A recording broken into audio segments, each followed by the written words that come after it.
Hello and welcome to, let me try that again. Welcome to Hello Dear. My name is Pedro Salinas. I am your host, your beloved host of this podcast that hundreds of millions of people listen to every single week. Just kidding. The numbers are much smaller than that. Probably an average of 35 these days, but I appreciate every single one of you 35, and I sometimes talk to you directly. And I can't tell you how much you mean to me. So, today's a little different. Normally, I have a guest. But the guest that was supposed to do the podcast today was not able to make it. And I decided to try recording one by myself. As a challenge, I suppose, to me, I guess. I think this is going to be a stress test for my ability to speak uninterruptedly for, let's say, an hour. It's going to be a stress test for my charisma, my ability to engage an audience for an extended period of time, and we're going to see how it feels. Let me give you some stats about how I'm feeling today. I've had 3 cups of coffee. I've consumed, I'm not sure how many calories. If I'm going to be specific, I had 1 glass of kefir drinkable yogurt this morning. I had 1 banana. Then I had 1 bowl of pasta for lunch, a very nice fresh tomato pasta that my girlfriend Mary made. Thank you, Mary. I had 1 yogurt after that. So, and then I had a handful of, several handfuls of mixed nuts. I did not count how many calories that amounts to. I don't typically count calories. Maybe if I did, I would weigh less. My goal weight is 200 pounds. I'm currently sitting at 220, I think. I'd like to get down a little bit. How many steps did I take today? That's a related question. I'm sitting at a comfortable 513 steps, and the recommended amount is 10,000.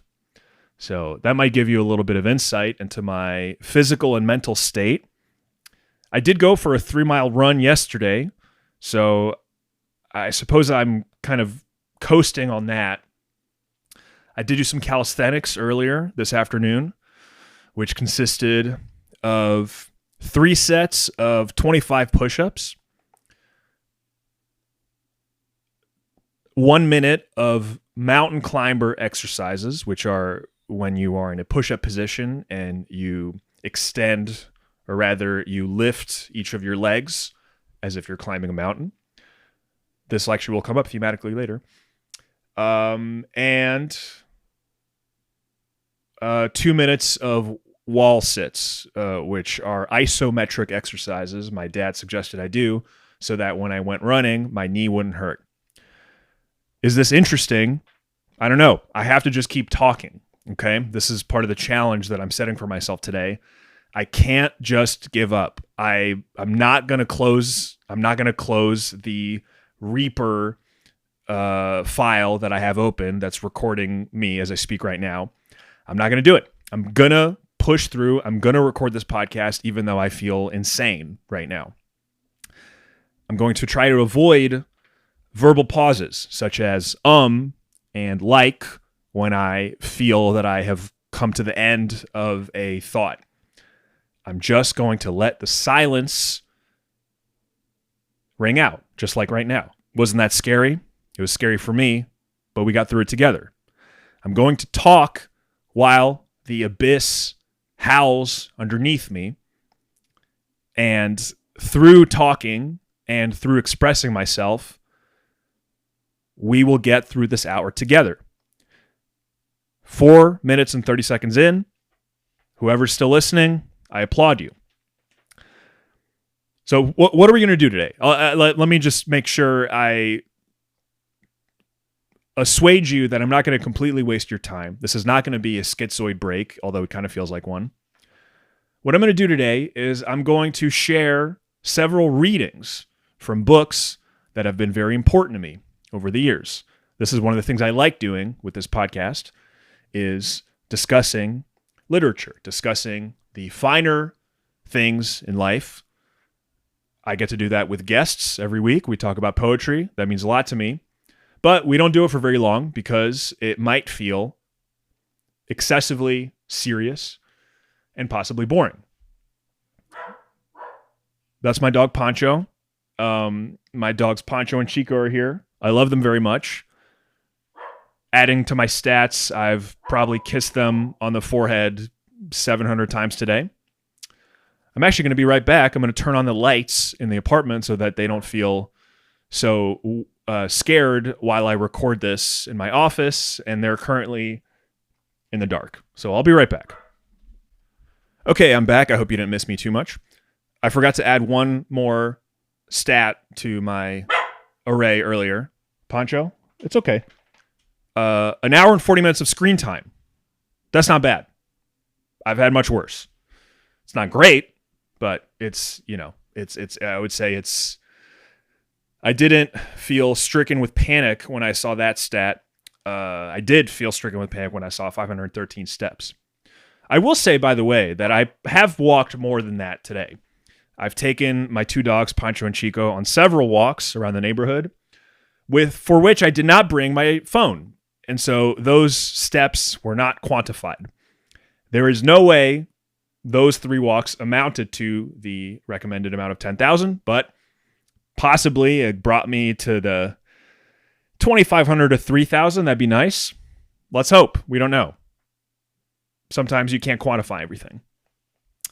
Okay, so I'm going to share with you some readings from books that have meant a lot to me in my life. Those books are The Magic Mountain by Thomas Mann, Dracula by Bram Stoker, the short story The Call of Cthulhu by H.P. Lovecraft, Moby-Dick by Herman Melville, Blue Mars by Kim Stanley Robinson, and a poem by Fernando Pessoa.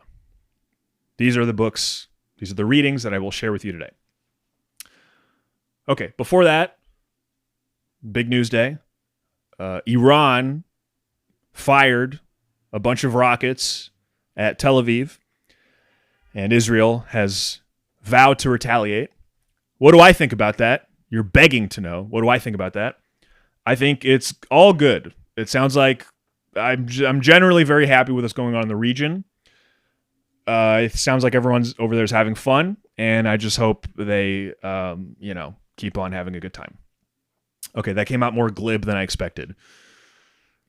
It's obviously very tragic, and I'm probably going to cut this part out of the podcast. Okay, so without further ado, I think I'm just going to jump right into the readings, because I don't really like this kind of filibustering. I feel like I'm putting on a kind of tone that feels not super authentic to who I am. It's not very conversational. It's very TV presenter. I don't know what else to do. Okay, I'm really hanging on by the skin of my teeth while we're doing this, and I'm at 8 minutes and 50 seconds. So I'm going to share with you 2 readings from The Magic Mountain by Thomas Mann. Those readings are the first few paragraphs and the last paragraph. Okay. When I read from these books, I'm going to read them in the voice of Ray Romano. Why am I going to do that? Well, it's a stupid idea. I completely agree. I think if I read him in my normal voice, it will feel excessively serious. And I would like to add some levity to this bizarre experiment that I'm undertaking. So, Thomas Mann, The Magic Mountain. What is this book? It's a beautiful novel. It's one of my favorites. I've only read it once, but it made an impact on me. I read it 10 years ago. I was living in Los Angeles. I would read it often on lunch breaks at the coffee shop I worked at. It took me 3 months to read it. It is not an easy read, but it is a pleasurable read. I suggest you read it. Here's what it's about. I'm going to read the back of the book from the vintage edition. With this dizzyingly rich novel of ideas, Thomas Mann rose to the front ranks of the great modern novelists, ultimately winning the Nobel Prize for Literature in 1929. In The Magic Mountain, Mann uses a sanatorium in the Swiss Alps, a community devoted exclusively to sickness, as a microcosm for Europe, which in the years before 1914 was already exhibiting the first symptoms of its own terminal irrationality. To this hermetic yet intrigue-ridden world comes Hans Castorp, a perfectly ordinary young man who arrives for a short visit and ends up staying 7 years. For on the Magic Mountain, Hans will succumb both to the lure of Eros and to the intoxication of ideas. Newly rendered into English by the acclaimed translator John Woods, The Magic Mountain is a monumental work of erudition and irony, sexual tension, and intellectual ferment. A book that pulses with life in the midst of death. That's a very nice description. This is the first Thomas Mann book I read. I've read several since. This is the most difficult Thomas Mann book. This is the least accessible one. But I loved it, and it hooked me. And I think this description was a huge part of why I even bothered. The idea of sexual tension and intellectual ferment coexisting in a seemingly stuffy book from the 1920s seemed interesting to me. I liked the idea of the lure of Eros and the intoxication of ideas. I wanted to feel that way too. So, I'm going to read you the first page and the last page. And by the way, I'm going to read the last page. This is not a novel that can be spoiled because nothing really happens in it. This guy hangs out in the sanatorium for 7 years. He talks to some people. He has long discussions with a man named Her Sentembrini in Italian, who's a humanist and talks about the beauty of the individual and Enlightenment values. And then he also talks to a guy named NAFTA, who feels the opposite. What's the opposite of individualism and Enlightenment values? NAFTA seems to believe in a kind of religious totalitarianism. He thinks, okay, we no longer, now with science and intellectual ferment and the rise of the individual, people live lives without meaning. With democracy, everybody gets a say in how society should be run, but not everybody should. This is NAFTA's point of view.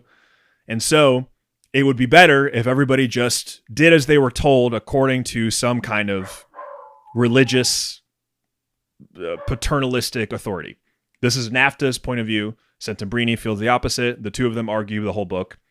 That's kind of basically what's going on. Meanwhile, Hans Castorp hangs out. He lays in bed, lounges. He has a crush on a woman he barely talks to. Very relatable. He goes out into the snow. There are beautiful descriptions of the countryside. At the end of the book, Hans Castorp fights in World War I. That's the thrust of it.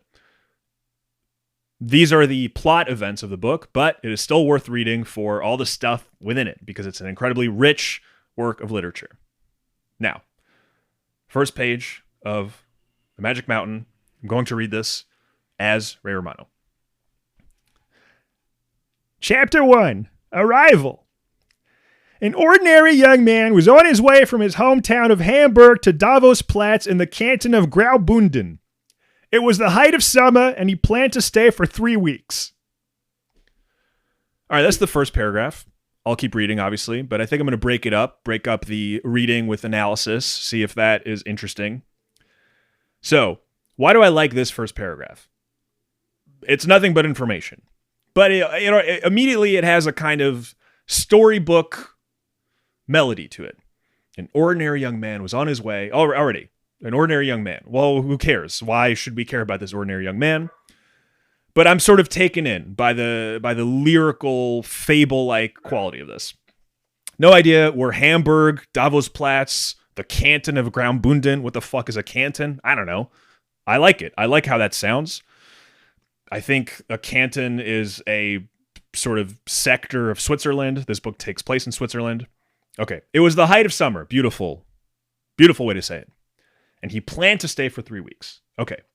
Immediately, even if we don't know that Hans Castorp eventually stays there for 7 years, even if we don't know that, he planned to stay for 3 weeks, immediately sets up the possible expectation that things will not go as he planned.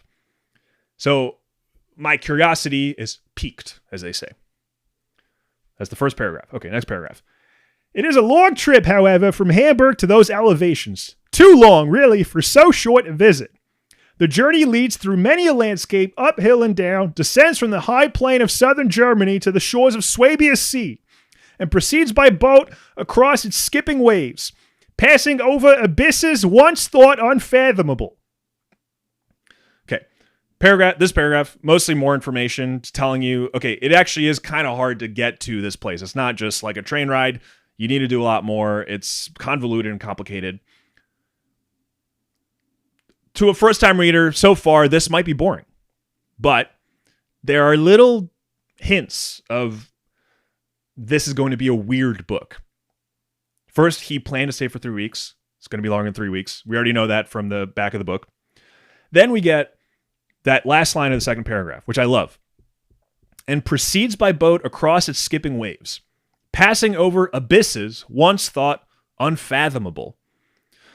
So there's a kind of now an immediate depth, literally. There's a depth to this book that has been revealed and gestured at. Abysses once thought unfathomable, but now we know they're not. They can be fathomed. But it's still a scary idea. First, how were they fathomed? What are those abysses? How deep do they go? Through what technology, through what means did we arrive at this situation where we're now fathoming these depths, these abysses? There's a kind of discomfort and a fear that is starting to percolate, I think. It does to me, reading it, knowing what happens in the book, but I think this is why I kept reading, right? This is why I didn't just put down the book. Next paragraph. From there, the path, which until now has followed grand direct routes, turns choppy. There are stopovers and formalities. At Rorschach, a town in Swiss territory, you reboard a train that takes you only as far as Landquart, a small station in the Alps, where you must change trains again. After standing for a while in the wind, gazing at a rather uncharming landscape, you climb aboard a narrow-gauge train. And the moment the small but uncommonly sturdy engine pulls out, the real adventure begins. A steep and dogged ascent that will never end, it seems. The station at Landquart lies at a relatively low altitude. But now, your route takes you on a wild ride up into real mountains, along tracks that squeeze their way between walls of rock. The imagery here, I love. The idea that suddenly you're on this little scary train that is, I'm just going to quote it again, squeezing its way between walls of rock. The beginning of the paragraph, as I was reading it, I was like, this is a little boring. Just describing, it's like someone telling you about their commute. Oh, I had to transfer at this station, and there was so much traffic. So it kind of, it's a little dull. But then suddenly you're seeing this dude going up a mountain on a train, which is exciting and new. And now this paragraph. By the way, so far, this paragraph, we don't hear anything about the ordinary young man. We just know that this is who this book is about. We hear a lot of information about the landscape, about the journey. It's a lot of third-person omniscient. But now we dive into who this guy is. Next paragraph. Hans Castorp, that is the young man's name, found himself alone in a small compartment upholstered in gray. With him, he had an alligator valise, a present from his uncle and foster father, Constantine Apple, since we are naming names here, a rolled-up plaid blanket, and his winter coat swinging on its hook. The window was open beside him, but the afternoon was turning cooler and cooler, and, being the coddled scion of the family, he turned up the silk-lined collar of his fashionably loose summer overcoat. On the seat beside him lay a paper-bound book entitled Ocean Steamships, which he had perused from time to time earlier on his trip, but which now lay neglected, the cover dirtied by soot drifting in with the steam of the heavily puffing locomotive. So, Hans Castorp, first time we meet him. First impression, this guy is kind of a pussy. He's kind of a loser. Yeah, he's rich. We know that. He's rich, but we know that he's weak. Immediately, we know that he's weak. And the first thing we know about him is that he has an alligator valise, which is a kind of frivolous, stupid thing to have. We know that he's cold, and that this isn't even something this is something the book explicitly tells us. He's the coddled scion of the family. So he's cold, and he has to turn up the silk-lined collar of his fashionably loose summer overcoat. So we immediately get this image of a weak guy with a fancy bag, feeling cold, and he has to put up his expensive coat collar because he's cold.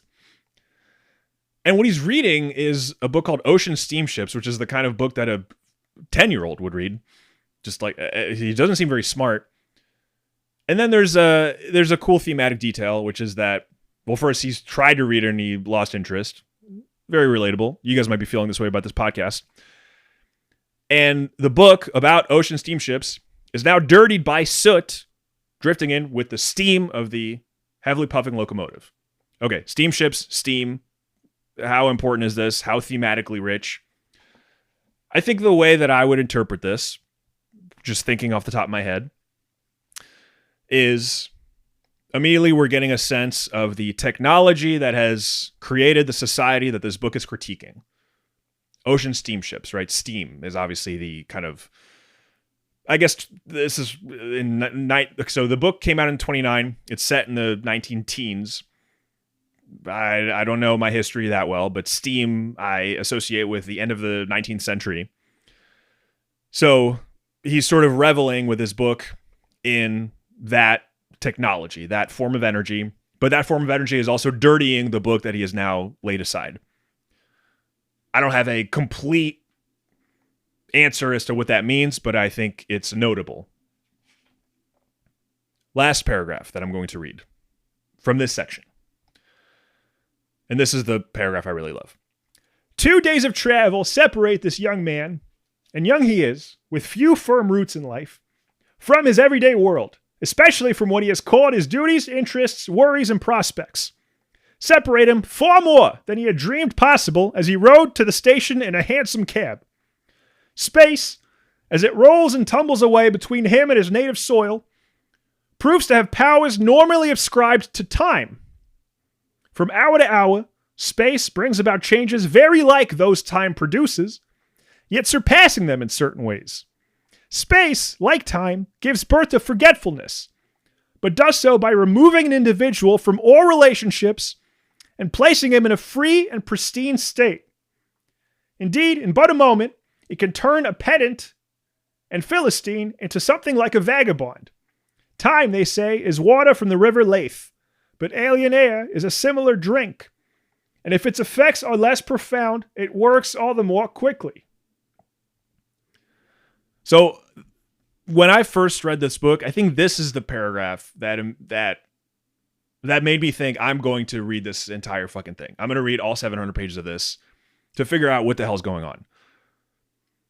Because now we're getting cosmic. We're getting discussions of the comparison between space and time and the way that they work on an individual. We also know that time will be a crucial variable in this book because we know already, probably from reading the back of the book, from hearing about the Magic Mountain, this guy's going to be there 7 years and he thinks he's only going to be there for 3 weeks. What the fuck happens? How does time extend in this bizarre way for this individual? So that's going to happen at the end of the book, but even at the beginning of the book, we're already getting a sense that space matters, and space is changing Hans already. We've only known him for 2 paragraphs. Already, he is a different person than the first time we met him. I think this is what immediately made me think, okay, this book's good. Nothing might happen, and nothing does. Literally, the book is him hanging out, having a crush on a girl, listening to dudes argue about Europe, and then at the end, World War I happens. 700 pages of that. But it's beautiful. A truly transformative novel. I'm going to read the last page of it so that you get a sense of what happens to Hans and how the book sort of sticks the landing. I don't think I'm spoiling it. I think you will still like reading this book, even if you know the last paragraph. But here we go. Last paragraph of The Magic Mountain, page 706. Farewell, Hans, whether you live or stay where you are. And by the way, Hans, the last scene of The Magic Mountain, Hans is on a battlefield in World War I, fighting for Germany. Farewell, Hans, whether you live or stay where you are. Your chances are not good. The wicked dance in which you are caught up will last many a little sinful year yet, and we would not wager much that you will come out whole. To be honest, we are not really bothered about leaving the question open. Adventures in the flesh and spirit, which enhanced and heightened your ordinariness, allowed you to survive in the spirit what you probably will not survive in the flesh. There were moments when, as you played king, you saw the intimation of a dream of love rising up out of death and this carnal body. And out of this worldwide festival of death, this ugly, rutting fever that inflames the rainy evening, sky all round, will love someday rise up out of this too. I'm going to take that last one again because it's such a beautiful line. I don't want to fuck it up. And out of this worldwide festival of death, this ugly, rutting fever that inflames the rainy evening sky all round, will love someday rise up out of this too? Beautiful. I really can't add much to it. There's parts that I still don't really understand. Adventures in the flesh and spirit, which enhanced and heightened your ordinariness, allowed you to survive in the spirit what you will probably not survive in the flesh. I don't know what that means. I read this book 10 years ago. Don't know what that means. I love it, though. I love the mystery. I love that I'm still grappling with what even is going on the sentence-to-sentence level of this book. It might be actually very obvious, and I'm just having reading comprehension issues, but I don't think so. I think it's deep. And obviously, I don't know. Worldwide festival of death, ugly, rutting fever that inflames the rainy evening, sky all round, will love someday rise up out of this too. The syntax is weird, clumsy, hard to get your hands around, but incredibly elegant. Thomas Mann's writing is elegant. You probably have noticed that if you're still listening at 28 minutes. And thank you. I fucking said I didn't let the silence play out. If you're still listening at 28:18, you have probably noticed that Thomas Mann's writing is ornate, elegant, fancy. I like that about it. I like that it's fancy. That's where Thomas Mann comes from. He came from money. I think his dad died and left him an inheritance and that allowed him to write. Nepo baby, whatever. A genius. He wrote about beauty. He wrote about culture, sophistication. He wrote about lush ideas, lush surroundings. And he wrote about the way that death pervades all of these settings. His most famous work is probably Death in Venice, which is about an intellectual who's old and dying and goes to Venice and falls in love with a young man who, if it were written now, he would be 22. Back then, I think the kid's like 16 or something. Ugh, whoops. But yeah, it's about, again, eros and death, love and death, sex and death. This is going on across all of Thomas Mann's writing. And The Magic Mountain places that in the context of pre-World War I Europe. And the whole time you're reading it and you're thinking, what a beautiful doomed society this is. And you know it's coming. You know it's going to come around to murder it, to destroy it, to explode it, to turn it into this industrial nightmare that we live in now. So that's Thomas Mann's Magic Mountain, a beautiful book. We're going to move on to Dracula by Bram Stoker. Okay, Dracula, obviously, famous. Vampires, scary. Ugh. Vampires are the archetypal monster that scares me the most out of any of them. Zombies I don't care about. but I don't know. Werewolves. I don't give a fuck. Vampires is something about the sucking of the life force. Sex and death, once again. They suck you. They suck you dry. They creep in at night. First, the whole thing that you have to let them in, right? So there's a seduction, and they come in and they suck you, and then you become them. They're always rich. There's never a poor vampire. That's actually kind of funny. It's always like there's never like a broke vampire that's been broke for 300 centuries who, still works at a coffee shop. It's always a guy that lives in a mansion or a woman that lives in a mansion. So Dracula, not the first example of vampire fiction, but the most famous one. I read it I read it like 7 years ago. The thing that struck me was how fucking horny it is. It's a very horny book. It is not far off from Twilight. It's the same thing. It is a repressed person struggling to make sense of their sexual feelings, and doing so through the imagination of an outsized monster that sucks you and makes you feel good when they suck you, even though they're killing you at the same time as they're sucking you. It's a very provocative image. And I'm going to read from the opening chapters where no sucking happens.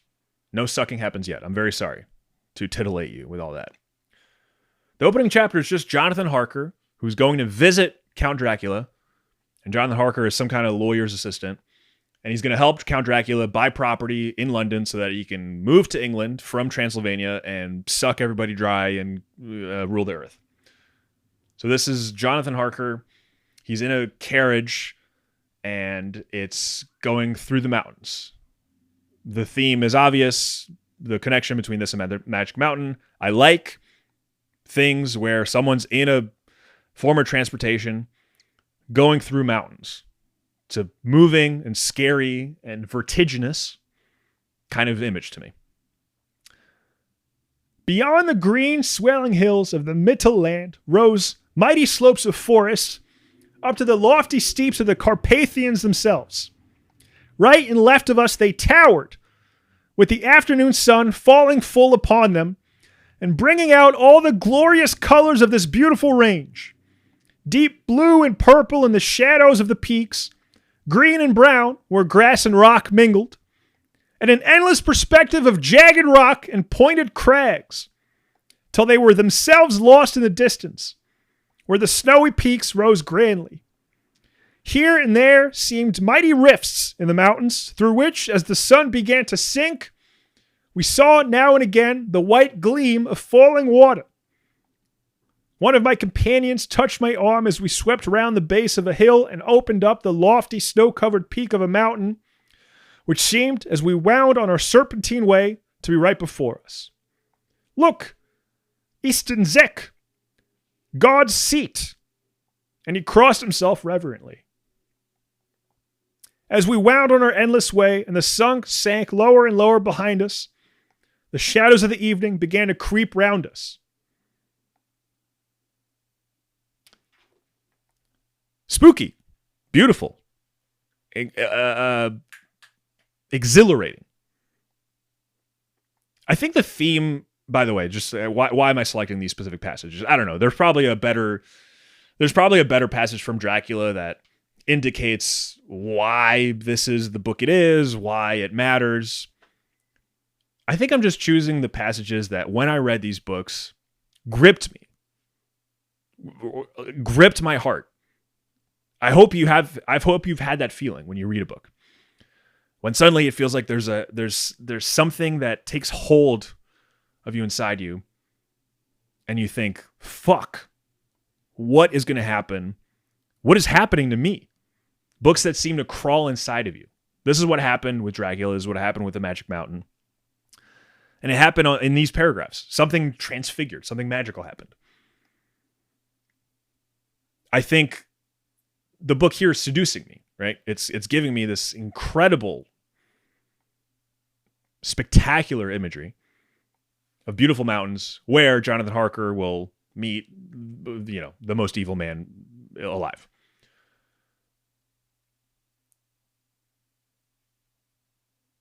How did you feel about that silence, by the way? Was that scary? Do you feel okay? I felt a little uncomfortable, but I decided to stick through it. I just realized I didn't have that much more to say about Dracula, which I feel like I should, because it's an incredible novel. I'm excited to see Nosferatu at the end of the year. Bram Stoker is a fascinating figure in history. I read a great biography of him called Something in the Blood, the man who wrote Dracula. The writer of Something in the Blood, whose name I'm forgetting, David J. Skall, I think. I think he contends that Bram Stoker was a repressed homosexual, possibly bisexual. We don't know. I think the only proof of that is that Walt Whitman wrote poetry that was very openly gay. Walt Whitman in Leaves of Grass, he writes about men physically loving each other. Bram Stoker read Leaves of Grass and sent Walt Whitman a letter in which he gushed about Walt Whitman understanding something secret that nobody else does.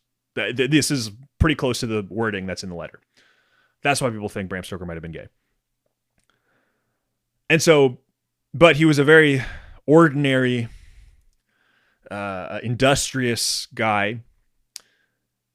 And the thing I love about Bram Stoker's lore is that he worked for an actor named Henry Irving, and Henry Irving was, by all accounts, a monster to work for, and manipulated and controlled and was just like a shitty boss. And a lot of people kind of contend that Henry Irving was the inspiration for Dracula, which I love. I love that just some fucking asshole actor who we don't know now. We have no idea what he was in. We don't know what he was good, etc. If he was good.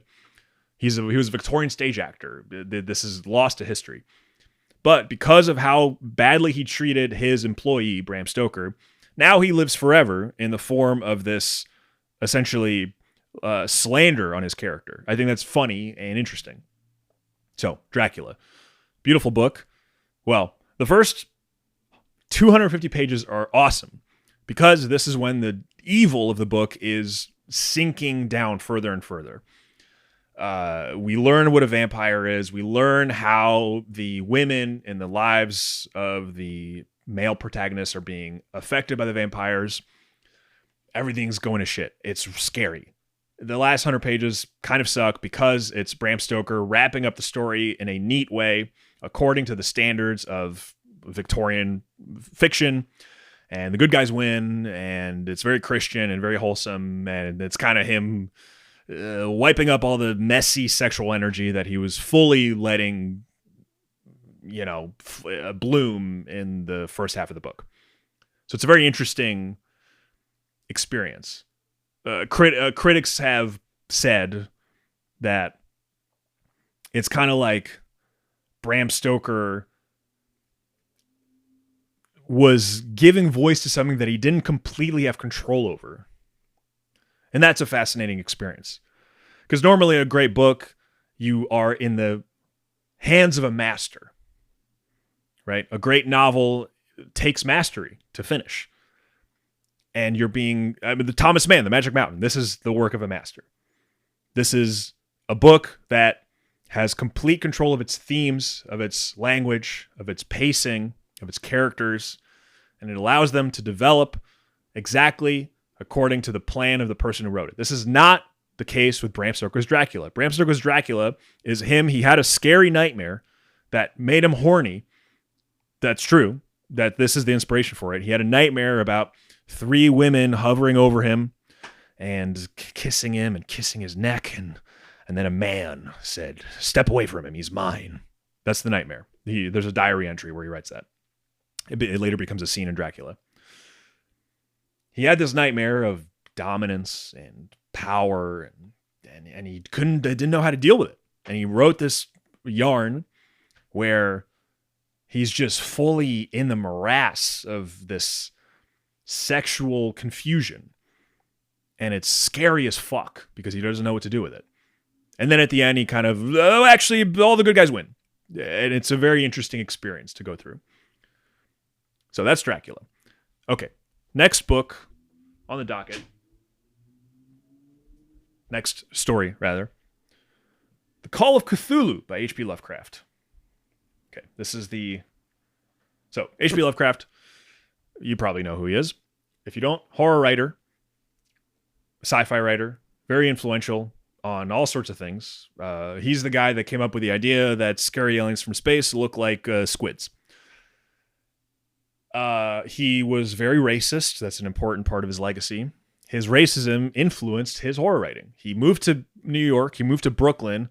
He saw Italians for the first time, and he said, wow, these people come from the darkest recesses of the most evil, fathomless depths in the cosmos. That is the only way he knew how to interpret what it was to see an Italian. So, very funny to me. Some people are like, we shouldn't even bother with Lovecraft because it's whatever. He's so racist. I understand that. But the stuff has permeated our culture. The video games use Lovecraftian imagery. Lovecraftian is a kind of word people throw around. There is something pervasive about Lovecraft's hatred and the imagination with which he imbued his hatred that still, I don't know, is worth thinking about. That still resonates to us now. So, this is the Call of Cthulhu, the very end, when you meet Cthulhu. By the way, it's a lot of spoilers in this, but I don't know. Nobody reads, so if you haven't read any of these books, you can at least get to snack on the best parts of them, or the parts that I think are most interesting. The parts that I think are most interesting. Okay. The aperture was black, with a darkness almost material. That tenebrousness was indeed a positive quality, for it obscured such parts of the inner walls as ought to have been revealed, and actually burst forth like smoke from its eon-long imprisonment, visibly darkening the sun as it slunk away into the shrunken and gibbous sky on flapping, membranous wings. The odor arising from the newly opened depths was intolerable, and at length the quick-eared Hawkins thought he heard a nasty slopping sound down there. Everyone listened, and everyone was listening still, when it lumbered slobberingly into sight and gropingly squeezed its gelatinous green immensity through the black doorway into the tainted outside air of that poison city of madness. Poor Johansson's handwriting almost gave out when he wrote of this. Of the 6 men who never reached the ship, he thinks 2 perished of pure fright in that accursed instant. The thing cannot be described. There is no language for such abysms of shrieking and immemorial lunacy. Such eldritch contradictions of all matter, force, and cosmic order. A mountain walked or stumbled. God! What wonder that across the earth a great architect went mad, and poor Wilcox raved with fever in that telepathic instinct. The thing of the idols, the green, sticky spawn of the stars, had awaked to claim his own. The stars were right again, and what an age-old cult had failed to do by designs, a band of innocent sailors had done by accident. After vigintillions of years, great Cthulhu was loose again, and ravening for delight. Oh, so good. God damn. I love how uncontrolled he is. There's just the stream of adjectives and clauses. It's gelatin and gropingly squeezed its gelatinous green immensity through the black doorway into the tainted outside air of that poison city of madness. He just keeps going and going and describing and adding bizarre modifiers and I just love it. I love how, again, I think this is what Lovecraft, similar to Stoker, achieves with his writing. The sense of lack of control, this sense that he has happened upon something so evil, all of his powers of writing are completely out of his hands, and he's just madly typing at the typewriter and trying to and just trying to describe, and the description's getting away from him, and the monster is you can barely even visualize it. I love it. There's an energy here that's so exciting. And also there's just great, a nasty slopping sound. I love that. I love the shrunken and gibbous sky on it slunk away into the shrunken and gibbous sky on flapping membranous wings. Love that. I do think he had a real sense for, I don't know, it sounds weird to say, but I think he had a real sense for poetry. There's a lyricism to his horror writing, to his descriptive horror writing, that is very exciting to read. There is no language for such abysms. Love plural abysms. That's awesome. Such abysms of shrieking and immemorial lunacy. Such eldritch contradictions of all matter, force, and cosmic order. A mountain walked or stumbled. God! Love that. God! Exclamations in prose. It's exciting. So why, I don't know. Why does this matter? Because it's fucking cool, I guess. I guess that's why it matters. Because it's a cool thing and it's exciting. How did I hear of Lovecraft? Well, I'm a Stephen King fan. I'm a horror fan. Everybody reads Lovecraft if you're into horror. Also Metallica. I'm a big Metallica fan. Metal heads love Lovecraft for obvious reasons. It's cool to write about, scary monsters from the skies and whatnot. And I don't know. I get why. It does live up to the lore. It lives up to the excitement and the sheer amount of reference there is to him. It's worth reading him. The thing he's bad at is dialogue. Famously very bad at dialogue. It's pretty hilarious. He was a pretentious, coddled, withdrawn guy from New England who lived with his maiden aunts all of his life. He was poor, but of some kind of not literally aristocratic because he was American, but he was from like a good, quote unquote, good family, but they had no money. So he grows up with no money, but he thinks of himself as he's elitist. And so he often writes about dumb villagers who saw the horrible thing that cannot be described. And he tries to evoke their dialogue, and it's just a complete mess. Lovecraft genuinely hated people. And if you hate people, you can't write dialogue.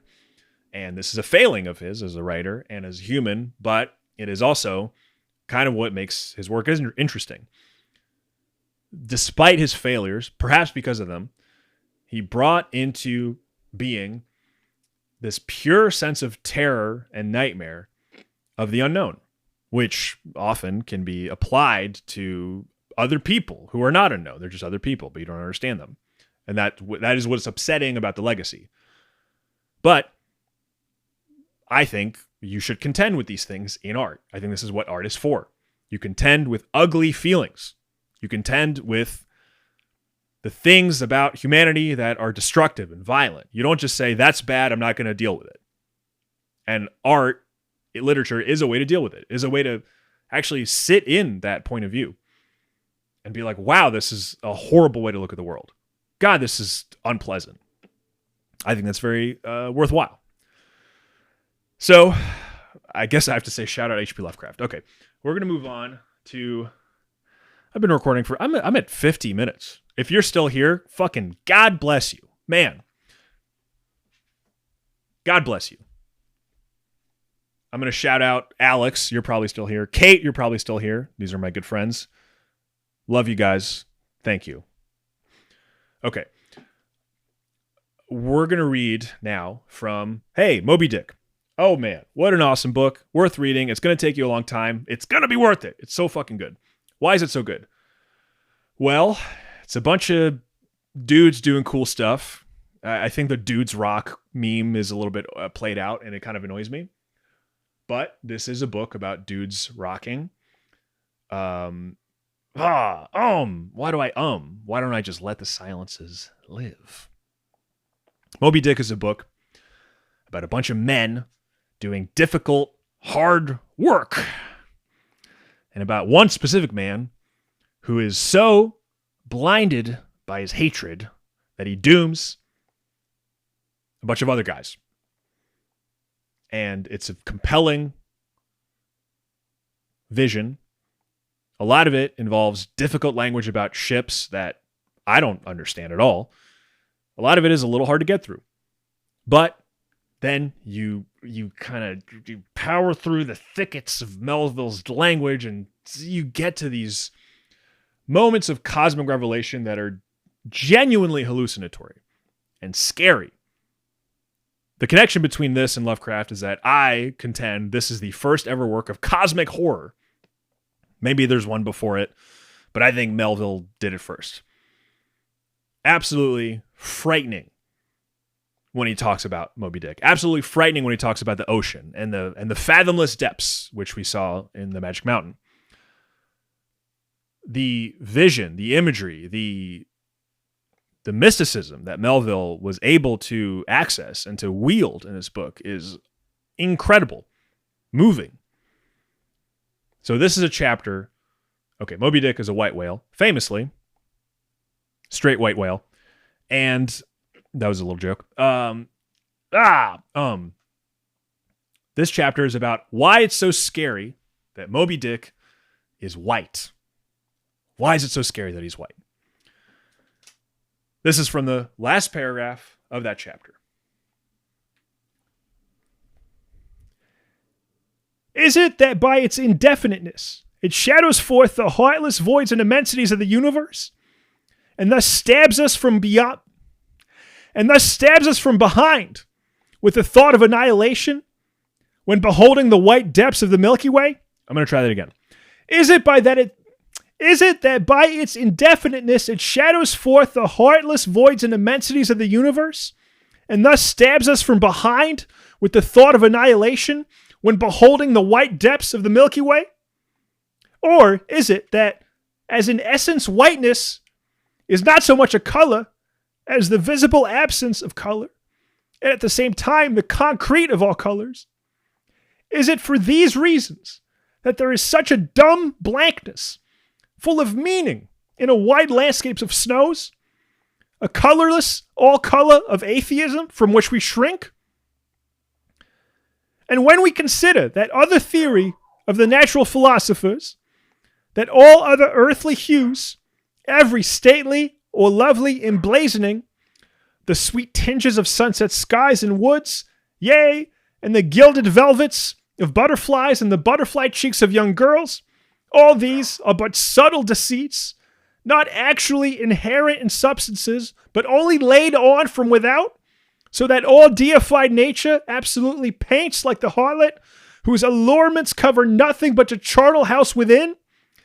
And when we proceed further and consider that the mystical cosmetic which produces every one of her hues, the great principle of light, forever remains white or colorless in itself, and if operating without medium upon matter would touch all objects, even tulips and roses, with its own blank tinge.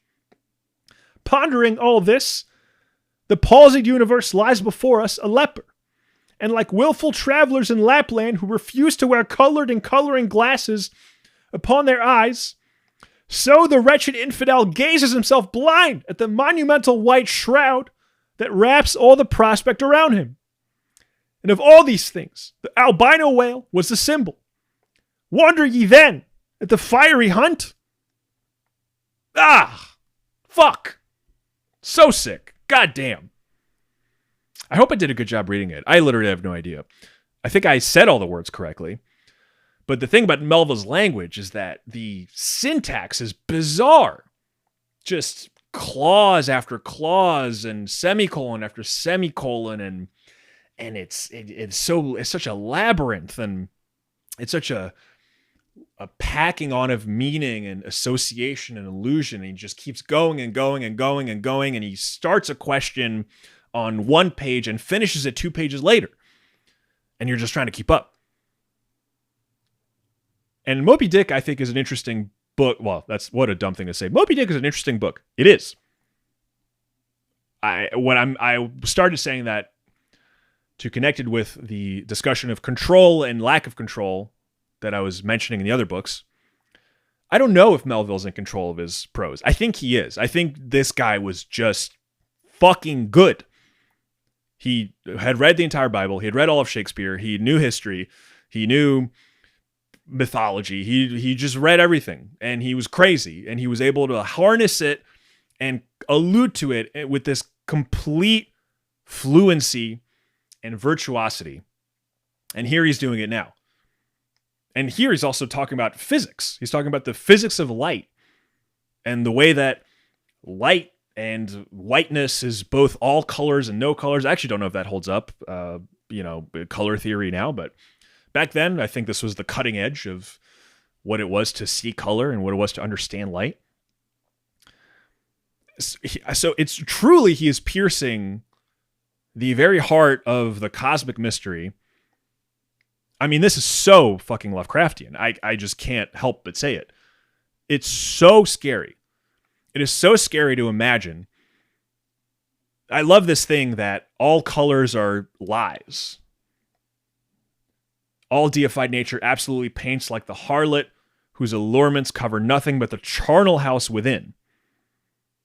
Here we're getting a little bit of the end of Magic Mountain, the idea of the ugly rutting fever and the beauty that is coexistent with it. The idea that the colors of things are lies, that the cosmos is lying to you by showing you a red rose, by showing you a green leaf.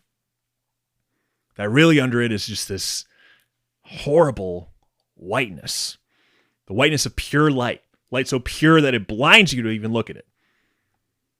And that this whale is reminding you of that. And so I have to fucking kill it so that I don't remember that anymore. God damn it. Absolutely scary. Absolutely horrifying. You know what? Fuck it. I'm going to go ham. I'm going to go ham, and I'm going to read the very last page of Moby-Dick. Spoiler alert. At the end of Moby-Dick, the ship sinks. Damn, they didn't get it? No, they didn't. The ship sinks, and Moby-Dick wins. In the last paragraph. Now small fowls flew screaming over the yet yawning gulf. A sullen white surf beat against its steep sides. Then all collapsed, and the great shroud of the sea rolled on, as it rolled 5,000 years ago. So that's the Pequod sinks, and there's this kind of weird abyss in the water as the sea's gobbling up the Pequod, and then the shroud of the sea collapses, and it's like it didn't even happen. Man, so fucking cool.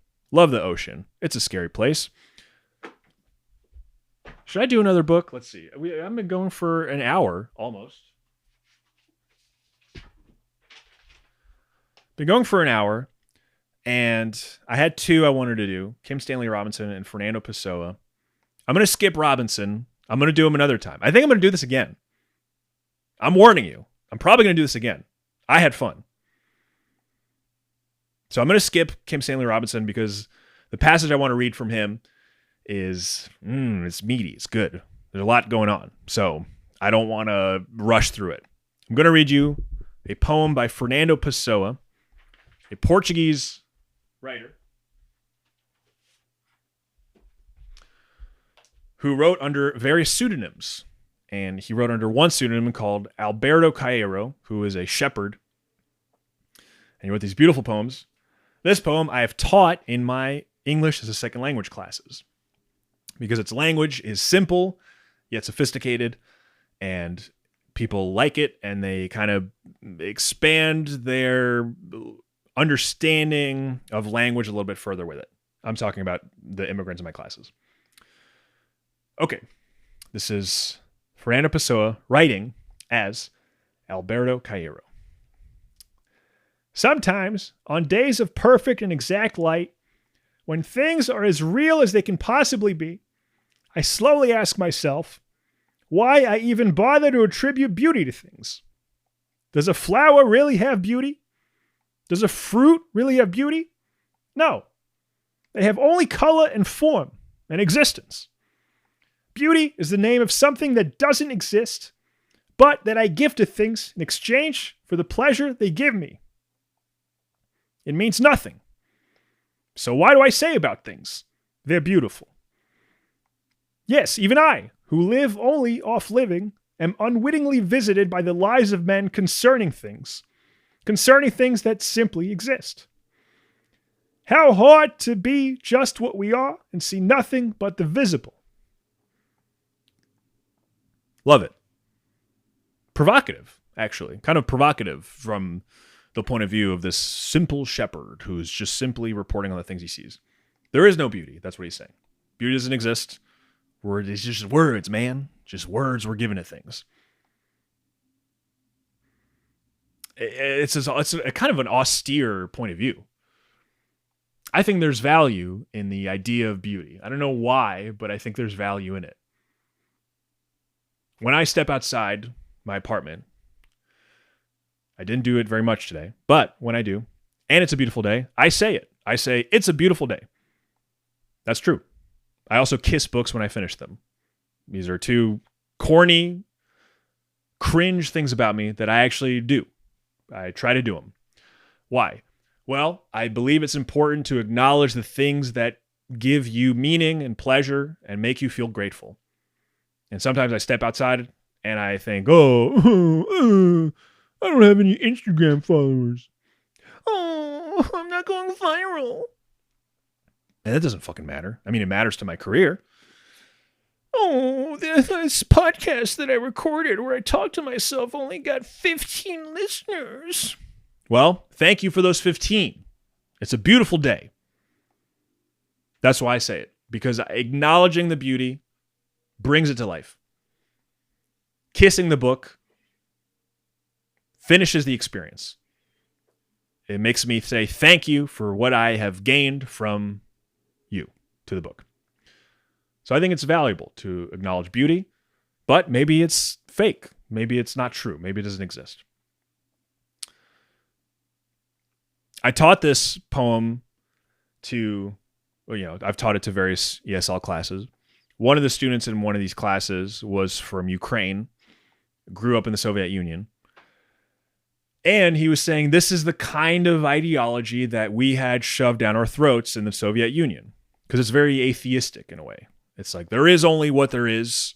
And you can only acknowledge what is your empirically graspable and everything else is a lie. And this is what he seemed to be saying. And so I found it interesting because in America, this is provocative. This is not kind of the standard issue philosophy. The standard issue philosophy in America, well, there's many. I don't know if you can simplify it so much. But, this is a religious country. This is a Christian country for the most part. It is culturally, I would say, Judeo-Christian. I sound like a right-wing radio show host right now.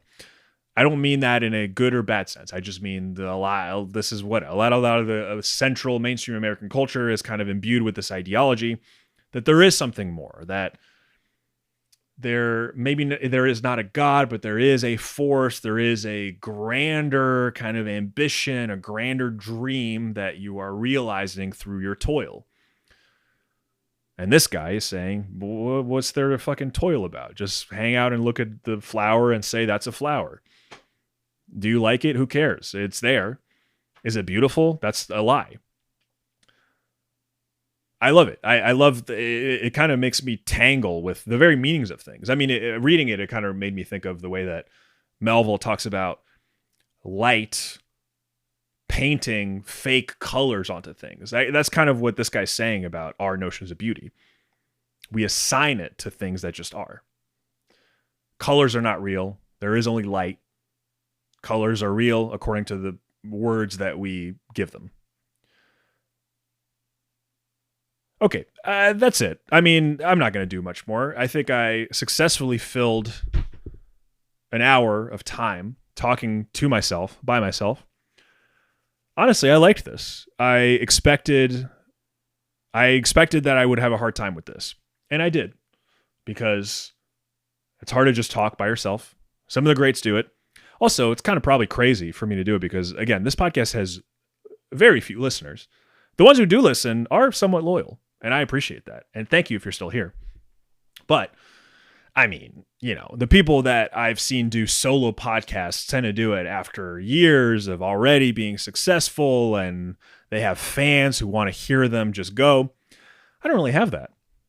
But hey, maybe I'm manifesting. Maybe this is me manifesting. And I had fun. It's fun to read books like this. It's fun to read passages of literature and to have to literally read them out loud, because then I can't skip over any words. I have to say all the words. I have to say them well. I have to honor the melody, the syntax, the rhythm, which I don't necessarily think about as I'm reading internally. And it does make me think about it in a new way. So this was fun. Do you want me to do this again? I'm asking you. I'm really asking you. Do you want me to do this again? I probably will, because I had fun. And who cares? What are you going to fucking arrest me? But do you want to? Literally send me a DM. Say, yes, I liked this. I want you to do it again. Here's another question, and not to be crass. Would you pay $5 a month to listen to me do this every week, in addition to the episodes I do with guests? Which would mean one free episode on all your streaming platforms with a guest, and then a bonus one for the VIPs, the ones who are still here after an hour and 6 minutes. Probably an hour and 3 to 4, because I'm going to cut some stuff out. I'm not going to cut the Iran-Israel stuff. Fuck it. Whatever. You know what I mean? We're all whatever. It's horrible and sad, and I feel really scared, and it fucking sucks. It fucking sucks that there's a regional war that seems to be just kind of, we're just rolling toward. And I'm very critical of what Israel did to get everybody there. But I'm also not like, yay, Iran. A lot of people I'm seeing on Twitter are like, nice. That's awesome that you did that, Iran. Fuck, come on. Iran's bad. Iran's bad. Iranians, I love. I love Iranians. I love the people of Iran. But the Iranian government is not good. Neither is the Israeli government. This is the kind of nuance that you can expect from a complete fucking idiot who reads news stories about this but doesn't have the best understanding of it. Okay. I said I wasn't going to cut that earlier part out, and then I dug myself further in a hole about it. I don't really know why. We were having such a good time. Would you pay to listen to me do that more? That's my question to you. Would you, for $5 a month, pay to listen to me talk about books and do the same thing I just did, probably with less stuff about Israel and Iran. For me to do that every week. Because I would have fun. I'll probably do this again anyway. So fuck it. If you don't DM me, that's fine. I appreciate that you listen anyway. Okay, so whatever. I'm babbling. Thank you for listening, every single one of you. My name is Pedro Salinas. The podcast is Hello Dear. I do stand up. You can see me in various places. Oh, I'm going to be in Philadelphia. I should plug that. I'm going to be performing in Philadelphia. When am I performing in Philadelphia? I'm going to be performing in Philadelphia on Friday, October 25th. Look out for that. I'm going to promote that and put a ticket in and all that stuff. Me and Django Gold are doing half hours. Django's very funny. I'm good at stand-up. I really am. Might be hard to believe with I don't know. Why is that hard to believe? If I've held your attention this long, maybe you want to see me do written jokes that I've performed before. So, what else should I say? Okay. I've been doing this for like 2 years now, almost. I direct a YouTube show called After School Program. It stars JT Parr from Netflix. Honestly, he doesn't need me to do this. I'm gonna. If you haven't heard of that show already, I'm going to bring probably 3 to 4 people over to it, but every person counts. I direct that. JT interviews scientists, academics, journalists, writers. They're great. Great conversations. The most recent one we did was with Ben Fong, who wrote a book about drugs and about the American consumption of drugs. And it was a fascinating conversation. I direct that. JT stars in it. It's a great collaboration, so please check that out. And yeah, I don't know. Thank you. Really, I can't believe I did this. I can't believe you listened, and I think I'll do it again. So have a good night.